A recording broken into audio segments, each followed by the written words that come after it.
Mamal yamlaba miyoybagi punsi asi matam khara taibangda hingamlaga hingbagi matam loiraba sembirakpa mapugi nakta mughan batay aigi punsi gyaroiba matamda mari mata punnamak na kanbadi ngamlaroidaba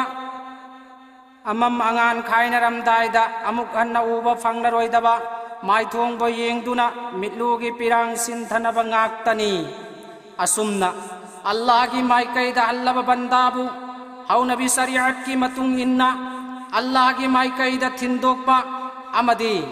kabar gi nanthokpa yararoi-daba mapugi sawal adugi niyam amasung mawong aduni saisakpana Manipur Najam asida hongdokliba Nungsiba dunia thaduktuna Chat patare donong madi Nungsiba dunia thadugtuna Chat patare donong madi Sakrat ki matam aduda Chagai mayam pham laga Ai gita i tau yeng lagani Ai gita i tau yeng lagani Nungsiba dunia thadugtuna Azrail alai salam lak laga mawat ki maha utang halani Azrail alai salam lak laga mawat ki maha utang halani Arau ba dunia thaduglani Nungsiba khuding lai haurani Arau ba dunia thaduglani Nungsiba khuding lai haurani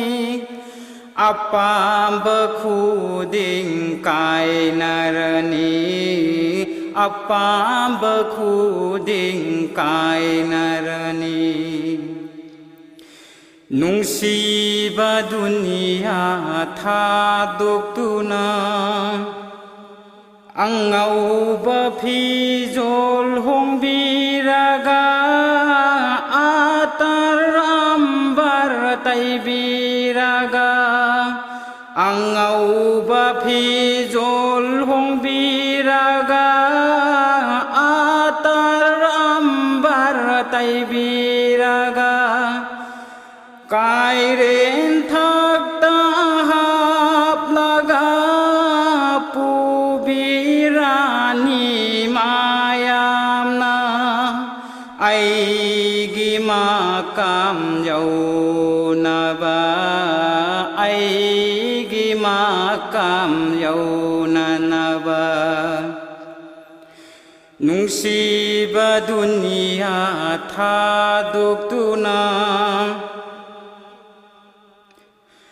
Leng ban thak ta hap laga Pukning daji kar tauraduna Leng ban thak ta hap laga Pukning daji kar tauraduna Asong babon gi mai kaida Aroi babidai pinanaba Pubirani mayamna Pubirani mayamna Nungsiba dunia thadugtuna Aki akhang nathallaba amamba kabar gimanunda Aki akhang nathallaba amamba kabargi manungda ipangkana yaudana thambiram lani idomta thambiram lani idomta ipangkana yaudana nungsiba dunia thadoptuna munkir nakir anina hanglagani wahangkaya munkir nakir anina hanglagani wahangkaya nang bukana na semlak panu nang gimapukanano nang bukana na semlak panu nang gimapukanano karamba dharmadalairak panu nang gimapukanano nungsiba dunia thadoptuna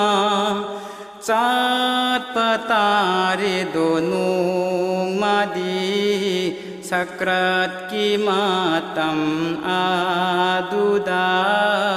sagai mayam pham laga ai gita itau yeng lagani ai gita itau yeng lagani nungsiba dunia thadoptuna nungsiba dunia